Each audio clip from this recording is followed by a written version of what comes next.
think that's really powerful, especially as a franchise consultant myself, dealing with all these potential franchise owners of these brands.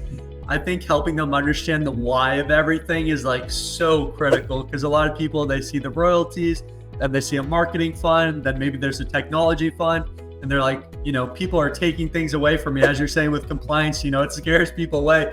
But understanding the rationale compared to doing it by yourself, these founders of these businesses have invested hundreds of thousands of dollars in these mistakes to figure out where your marketing dollars goes, where your technology money goes. So I think helping franchisees understand the why is very critical, Ken, and I think that's a really great point. Well, and I think you make a good point, because the idea behind joining a franchise system is that somebody already has made all those mistakes. You really want to come into a franchise system knowing that the leadership, the management, the founder, that they've essentially worked through a lot of the challenges and the problems that you would have faced if you had kind of done, a lot of this on your own. So again, I just think really it's important, not to overemphasize the word compliance and emphasize the fact that you're there to support them in helping them both to follow the standards, but also to get more educated about why those standards are in place. Yeah, no, I think that's really powerful for the viewers listening. So we've talked about kind of consistency,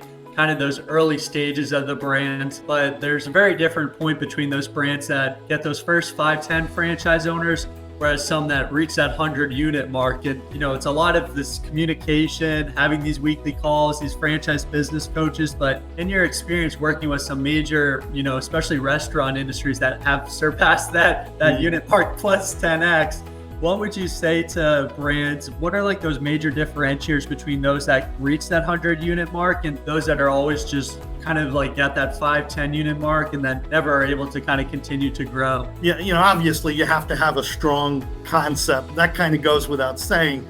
I think the other things that you really need, if you're looking to take a brand, from 5-10 locations to more than 100 to really grow that brand, I think one of the keys is unit economics. So I think, again, new franchisees are not going to join a system where there are franchisees that are failing. And franchisees that are failing obviously are failing for a reason. And that typically is sort of a foundational issue around the brand, that the unit economics aren't strong enough for franchisees to obviously be profitable, make a return on their investment, and to potentially grow into additional units and locations. So I think unit economics are really key. I think some of the other things that are key, and this kind of goes without saying in terms of any corporate environment, and that's management and leadership. You want to make sure that you've got the right people in place. I've seen, throughout my career, startups and smaller companies that have an entrepreneurial founder who doesn't necessarily really understand how to run the business long term or to grow it. The best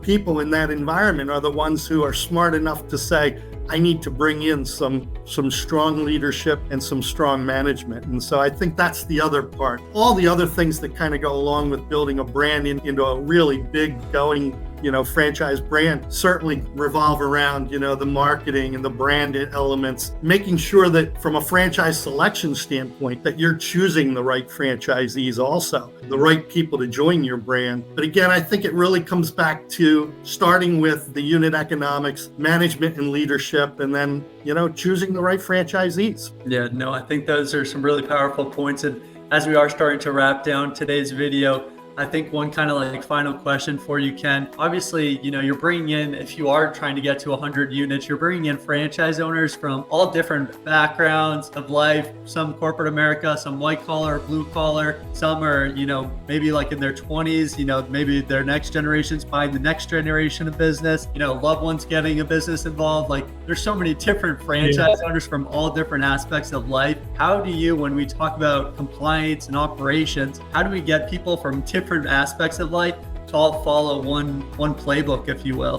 Where that really begins is with the training that you do as a franchisor. So you start with training, you start with systems, making sure that you've got good, strong systems in place. In today's day and age, a lot of that is technology and based in technology. So that could be your training portal, your franchise portal. It certainly is your ops manual, and then your training, which really comes into play to make sure that you're preparing new franchisees in the best way that you possibly can for everything that's going to come along. I think back again in my career, one of the interesting things that I've always said and seen is that franchise support people tend to spend 80% of their time with 20% of their franchisees. And I really think that you have to find a way to balance that better. You know, there are always going to be franchisees who need more help, need more support, you know, the best of the best. But you have to find a way to balance that so that you're giving enough attention to all the franchisees, whether it's the best of the best, who you're always patting on the back, of making sure that you're giving them a lot of the accolades that they deserve, and then working with the ones who really need your help in terms of bringing them along. Because to your point, you know, franchisees come in all different shapes and sizes, you know, with different backgrounds, with different knowledge bases, and it becomes the franchisee support person's job to really help to bring them all to the best place they possibly can in terms of the results, in terms of trying to build out a really strong brand. So I think that's kind of where I'd go.